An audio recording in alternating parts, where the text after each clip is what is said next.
Hello everyone, this is Lucy05 and welcome to the Kuma Central Toy Review. And today we'll be looking at the 2006 release by ToyBiz of the Marvel Legends action figure review, and we'll be looking at the series number 7 of the Silver Centurion Iron Man figure.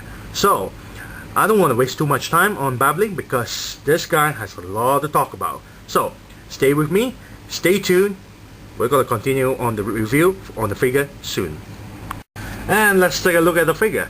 Now, I really love the paint job for this figure. It's really shiny. I really love it.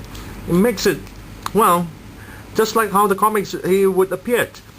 And then, the funny thing is, the silver on the arms and legs and the face is not as shiny compared to the paint job on his chest, the unibeam, and I don't know what this is, and his repulsor palm there.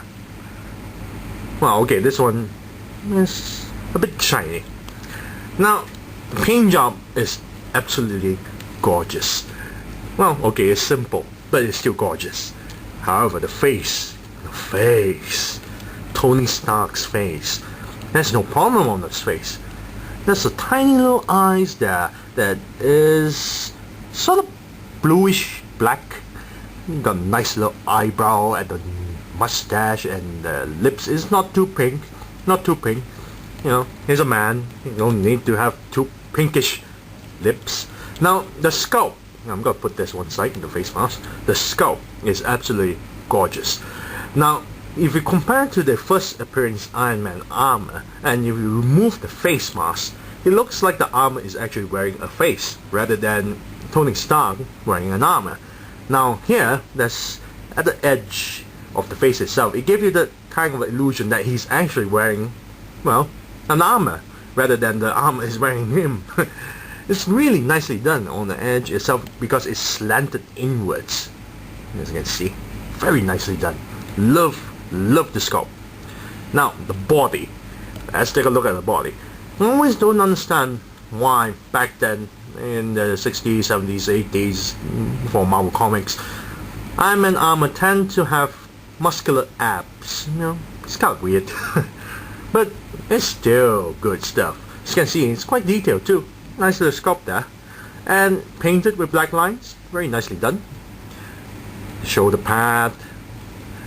Then the unibeam. The neck piece. And what the hell is this? You got the backpack.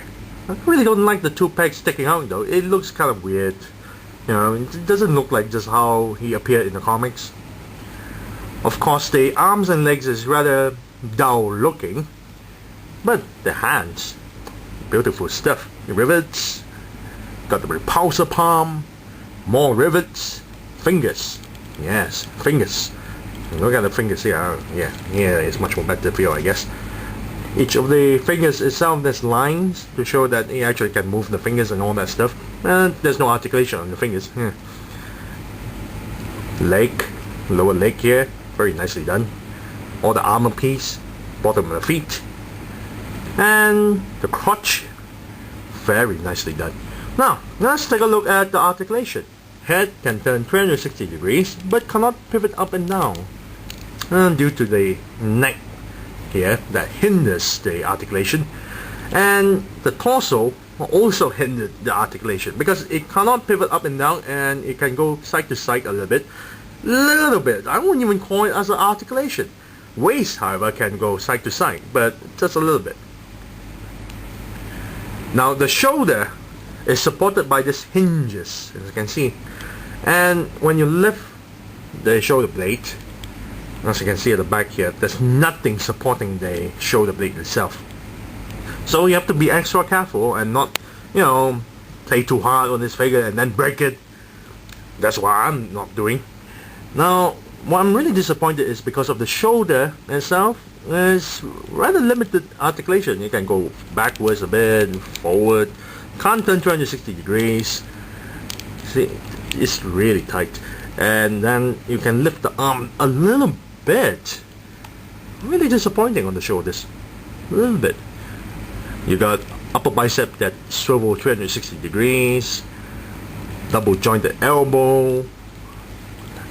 The wrist here can turn 360 degrees. Wrist can go outward or inward. as you can see, the paint job has been chipped off. And this is what you expected when they use this kind of glossy paint job. I had my experience with my model kits before. And then the repulsor palm there is also painted. Really nice stuff, really nice sculpt. Now the hip joints, really good stuff. No ball joint, just if you want to lift the leg, just lift the leg. Of course it can't go backwards just a little bit. So tie, which is quite tight joint, double jointed knee, it just goes all the way up like so. And then the calf there can swivel 360 degrees, but it's a bit tight. Now ankle, you have to be careful with the ankle because as you can see, it's supported by this very small joint. So, and the ankle is quite tight. I have to admit, it's really tight. It's ratcheted and it's rather tight, so I don't want to fiddle it around too much, otherwise I might accidentally break the damn thing. But you can pivot upwards and back downwards and go side to side. Can't turn 360 degrees though, you already got the calf there doing that job. And the toe can pivot upwards and go straight. And there you have it. That's the articulation. Now, let's take a look at the rocket pack. Really interesting stuff. Really big. Now, you got the word Stark embedded on two sides of the rocket itself, so Stark can actually announce the whole world that this is Stark property, and announcing it not only to the whole world but to his enemies as well. But there's no paint job on the grey part of the plastic. No paint job except for this, the Stark word, and this black stuff and this red stuff, and that's it. Funny thing is, the fins and the bottom part of the rocket itself is painted in black and has weathering scars or scratches with silver over, but the grey part is just meh. And the back here, you got a hole for you to connect it, hook it to the wall if you want to, display this on a wall, on your wall, and just hook it on and like so, hang it like so. Then you got the chest piece or the shoulder pad, very nicely glossy paint job and very nicely detailed as well. Funny thing about these two tubings, this one is plastic, hard plastic, this one is soft plastic, very soft plastic, so you have to be extra careful on this part. Looks to me it can be easily detachable or break. Then this articulation. Look at this articulation on the controls. You got the handles as well, bottom part of the thrusters. I'm gonna put this on one side, and the final piece is the belt, where you just pop the button out, strap it onto his waist, pop the button in, place the peg into the hole at the back of the rocket, and display him. Now, we're gonna do the assembly of the figure with the rocket and the rest of the stuff. Be right back. And we're back after assembling the rocket piece to connect to Iron Man here, or the Silver Centurion Iron Man. As you can see, the back pegs don't connect to the rocket quite well, because if you do connect it, this pops. Here, as you can see, it pops the chest piece apart. But overall, once this thing is already onto his body, it leaves enough room for his eye holes to look around.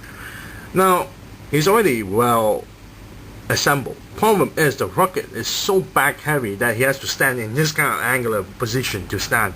Otherwise, it'll just keep on tipping backwards. So, I really wish they gave a base stand for this figure, but that's a bit disappointing, So, overall, I'm really afraid of the shoulder piece, and the lack of articulation of the shoulder itself is really sad. And I'm worried about the ankle joints as well. But overall, he looks shiny. He looks great. So if I'm going to give a rating of this, I'm going to give it an 8 out of 10. So thank you all for watching. This is Lucy05, and I'm signing off.